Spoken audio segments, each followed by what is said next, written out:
Today we will know about fundamental rights. Fundamental rights of the Constitution are those rights available to citizens to protect the citizens from the tyranny of state. They are enshrined in Part 3 of our Constitution from Article 12 to Article 35. They are borrowed in Indian Constitution from American Constitution, from the Bill of Rights which are given in American Constitutions, added in it in 1792 by an constitutional amendment. Now, these fundamental rights are of two types.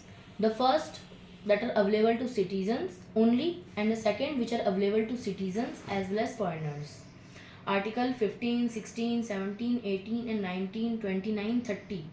These are available to only citizens, and the Article 14, 20, 21, 22, 23, 24, 25, 26, 27, 28.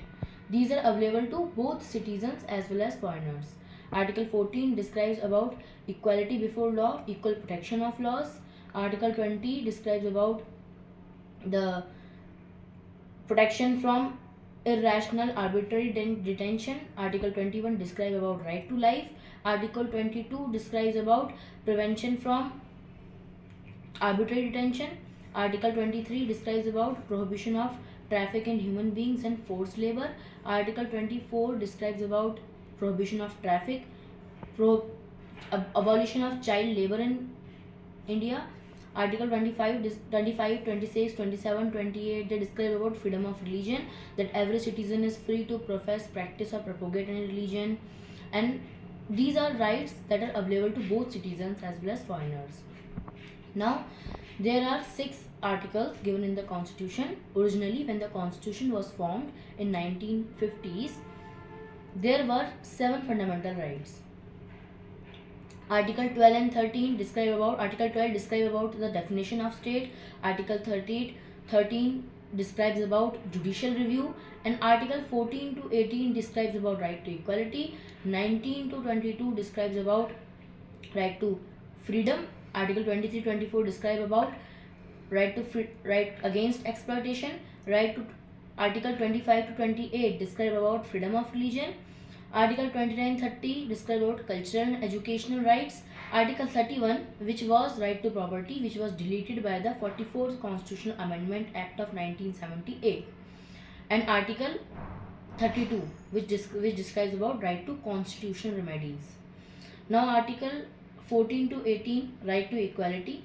So, Article 14 says equality before law and equal protection of laws. There are two concepts: equality before law and equal protection of laws. Due process of law is derived from the American Constitution, and the procedure established by law is derived from British Constitution. India adopts the procedure established by law rather than due process of law. This means procedure established by law means that the law is supreme. The law is supreme, that the law is applicable to whole country and no one can change it. That is the Constitution. And due process of law states that the Supreme Court has the power to change the laws, to see that the laws are in consistency with the fundamental rights or not.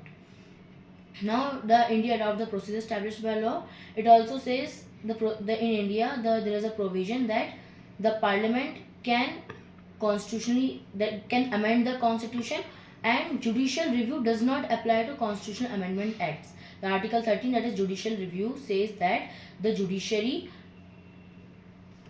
has the power to review the laws made by Parliament and check that they are not in derogation with fundamental rights.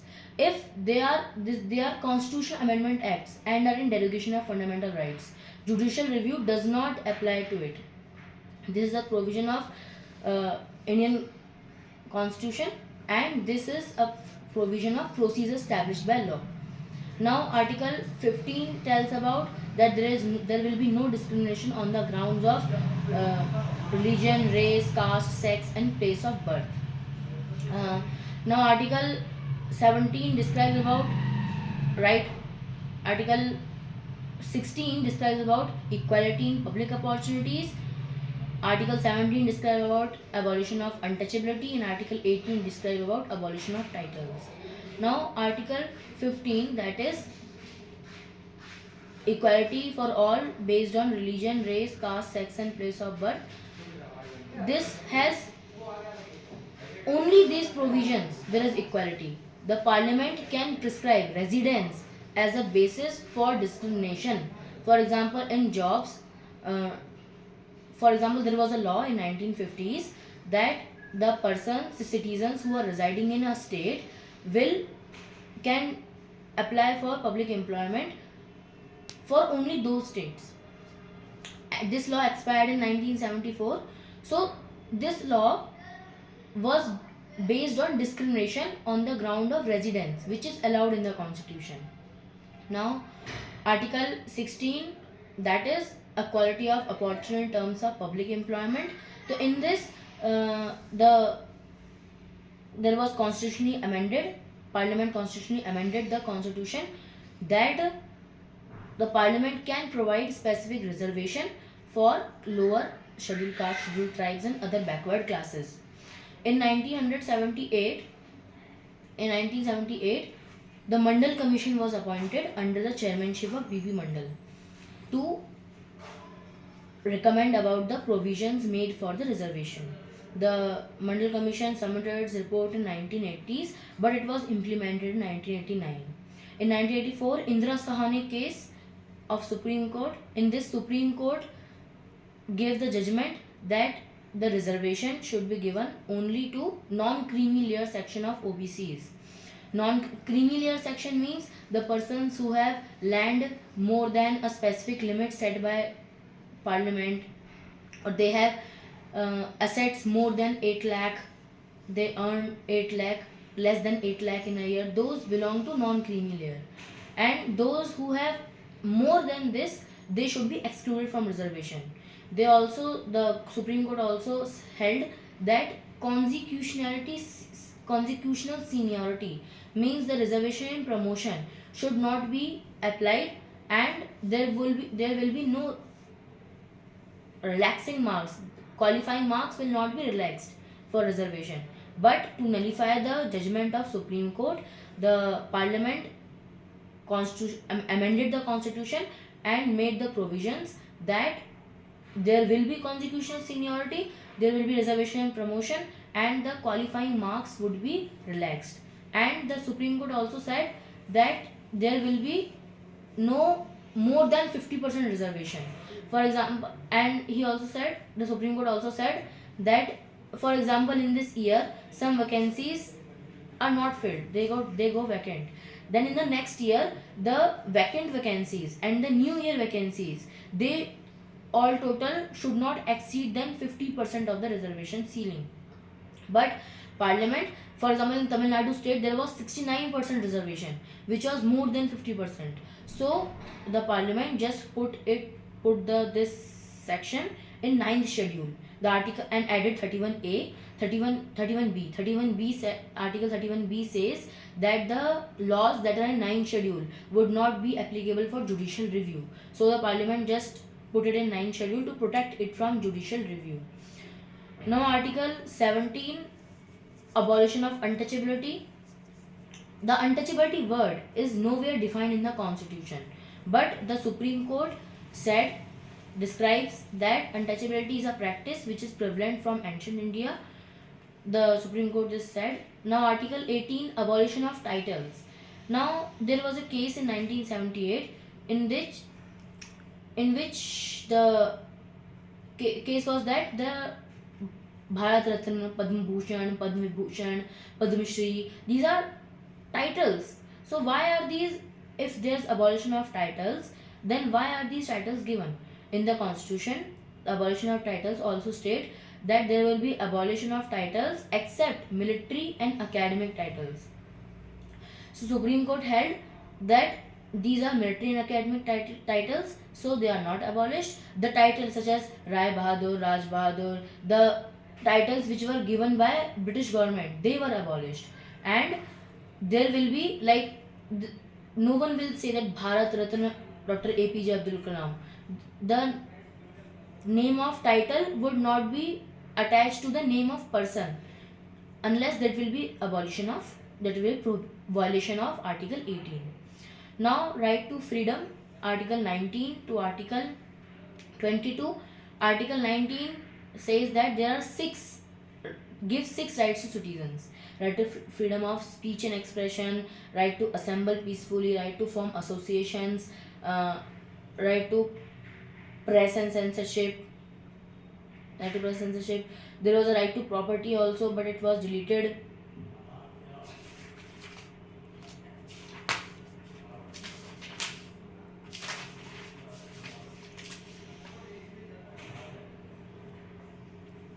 Right to move freely throughout the territory of India, right to reside in territory of India, and right to freely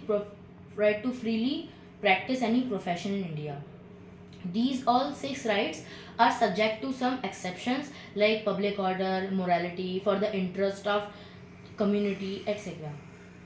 Now, Article 20 describe about the some preventions from arbitrary retention. For example, there is no double jeopardy, means no person will not be arrested two times for a same crime. That is no double jeopardy. Now there is no ex post facto law, means that any criminal law could not be applied retrospectively. For example, a law is formulated in 2000 and it could not be applied for 1990 criminals. So this is no ex post facto law which is prohibited in constitution. And the Article 21 describe about right to life, and this right to life and personal liberty. This right to life and personal liberty includes many rights, and the Supreme Court has defined them in some cases, that such as right to sleep, right to silence, right to live, right to living wage. There are many rights: right to die with dignity, right to crimination, etc. So there are many rights in under Article 21. The Article 21 states that there is right to life and personal liberty except procedures established by law, unless you have committed a crime and the law declares you a criminal, unless your right of life and personal liberty could not be taken. Now Article 22 states about some provisions again for the prevention of detention, that states that a person who is convicted for a crime should be presented within 24 hours to the magistrate. This is stated, and for example, a person is arrested, then his relatives should know about his detention within 8 hours of arrest, and there are some provision he should know about why he is arrested.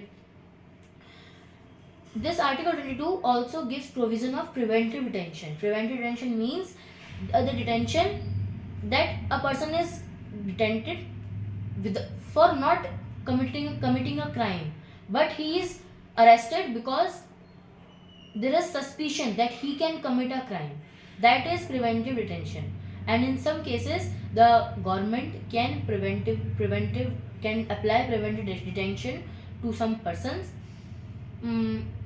The शर्त ये है कि the person must not be arrested for more than 3 months. After 3 months, the advisory board will be set up and it will give suggestions that a person should be arrested or not. If it's suggested that not arrested, then he will be free. Now the 44th Constitutional Amendment Act 1978 lowers the 3-month time interval to 2 months, but this change was not implemented, so there is still 3 months of time. Now, right to against exploitation, to Article 23 and 24. Article 23 states that there is no forced labor, that is begar, and prohibition of traffic. Traffic means the selling and buying of human beings. Forced labor, begar, means that forcing a person to do a work without being paid. So these are prohibited in Article 23 of Constitution. Article 24 states that there is prohibition of child labor.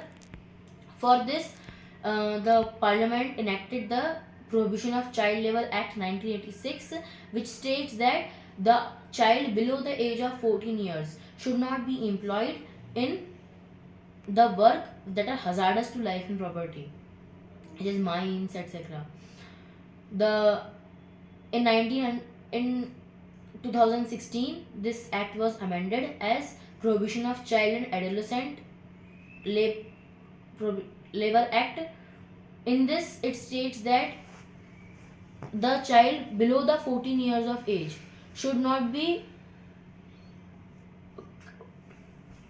जो बच्चे 14 साल से कम हैं वो child labour जो है वो नहीं करेंगे in any work, even in dhabas, restaurant, hotels, they will not do.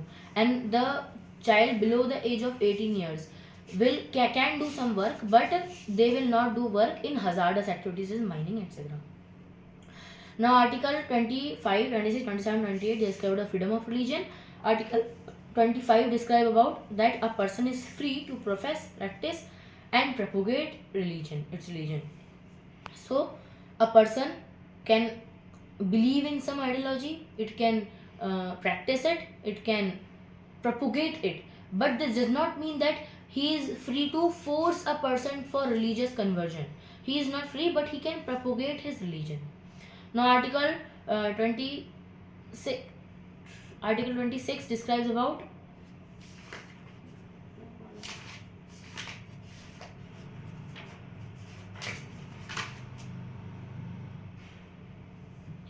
Article 26 describes about freedom to manage religious affairs. A religious community is free to manage its religious affairs. It can manage its educational institutions where it can teach its community members about religion, etc.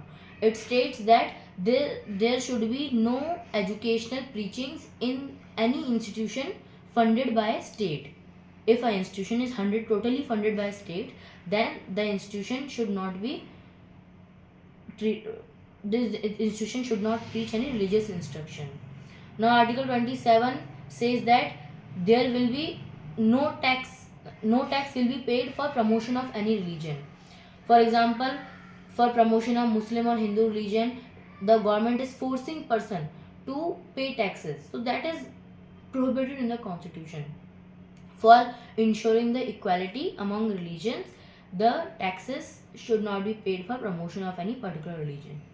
Article 28 describes about कि the persons are free to go into educational institutions. The persons cannot be forced not to go into their educational institution, the religious institutions where they want to go. Now Article 29 and 30 describes about cultural and education rights. Article 29 and Article 30 describes about minorities are free to manage their educational institutions. The minorities can also, on the basis of language, the religion, right to freedom of religion describe about minority on the basis of religion, and the right to cultural and educational rights describe about minority on the basis of language, ethnicity, etc. They can also preach its community members about their religion, about their language, etc. They can give teachings of primary education to those children in the vernacular language. Now Article 31, that was right to property, was abolished by the 44th Constitutional Amendment Act of 1978. Article 32, that is right to constitutional remedies. It is very important right. This right states that this right gives the provision that the fundamental rights given in the part 3, they should be implemented. How they are implemented? If there is violation of any right, then the person is free to go to directly to Supreme Court for their implementation. So the Dr. B.R. Ambedkar said that the Article 32 is the heart and soul of the Constitution. It is the conscience of Constitution. Without this Article 32, the Constitution will reduce to nullity. So this Article 32 gives right to Supreme Court about writs. What is writs? Writs is a legal order issued by Supreme Court or High Court. The power of issuing writs is given by Article 32 to Supreme Court, and the power of issuing writs by High Court is given by Article 226 of Constitution. Article 32 states that Supreme Court can issue 5 types of writ: habeas corpus, mandamus, prohibition, quo warranto, and certiorari. Habeas corpus means to have the body off. To have the body off means if a person is arrested, then the Supreme Court can say that the person should be presented before the Supreme Court for inquiring that what are the reasons for his arrest, and if they are illegal reasons, then the person is set free. So habeas corpus is a writ that is issued by Supreme Court for making a person free if there is illegal cause for detention. Okay, now mandamus is a writ that describes about mandamus means we command, means it is a writ that issues that say that if a government official is not performing his or her duties properly, then the Supreme Court can issue mandamus writ to say that perform this duty properly, actively. So this is a writ for more participation by public officials. Now, mandamus prohibition. Prohibition means to prohibit. For example, the Supreme Court can issue this writ for when High Court is making any law which is outside its jurisdiction. For example, this means that the lower court, if it is making law outside its jurisdiction, then the Supreme Court can issue the writ of prohibition to command that don't implement this law because this is outside your jurisdiction. Now, quo warranto means by what warrant, means this is writ issued when a public official is asked by what criteria, by what warrant you are a public official, if you are fulfilling the criteria of a public official or not. If it is not fulfilling the criteria, then it will be removed from the position. This is a quo warranto writ. Certiorari writ, this is a writ. What is the difference between certiorari and prohibition? Prohibition means when the lower court has not implemented the law. In that case, the Supreme Court issued the writ of prohibition. If the law has been implemented, now to squash the law, then the certiorari writ is issued. Now Article 32. Now Article 33, 34 and 35. Article 33 describes about that the fundamental rights can be abrogated for a person of armed forces, the secret agencies. They do not, the parliament, if it wants, it can abrogate or abridge the fundamental rights of that persons. For example, the secret agencies, the navy persons, army officials, they do not have the right of freedom of speech and expression, because if they disclose the secrets of India, that could be harmful, fatal for Indian foreign relations. So the parliament has a right. Now Article 35, martial law, describes about martial law. It states that martial law, the martial law term is not described in any constitution. It states that when there is military rule, martial law, then the fundamental rights can be abridged of the citizens. Even there is totally military rule, even military can even एक व्यक्ति को मार भी सकती है military, इतना power हो जाती है, फंडामेंटल राइट छीन लिए जाते हैं. नाउ आर्टिकल 35 डिस्क्राइब अबाउट कि the parliament has the power to amend और change the fundamental rights if necessary. Now these are the fundamental rights of Indian Constitution. There is a debate among fundamental rights and directive principle of state policy. This is an age-old debate. When the Constitution was implemented in 1950s, in 1951, next 1 year, there was a case, Shankari Prasad case. There are many cases in which there is a dispute between directive principles and fundamental rights. Fundamental rights protect the citizens from the arbitrary rule of state, but directive principles promote the state to fulfill its function as a welfare state to promote the citizens, to promote the उनकी उन्नति के लिए उनकी उन्नति करे state. तो the directive principles state that, and the right to property that was earlier given in the constitution was a hurdle in this. For example, the government has to construct roads, bridges, etc. So it has to take the land of individual people. That is the abrogation of fundamental right to property. So there were many cases. There was in Shankari Prasad case, A.K. Gopalan case, Golaknath case, and at last Keshavan Bharti case. In Shankari Prasad case and A.K. Gopalan case, the Supreme Court said that the fundamental right, the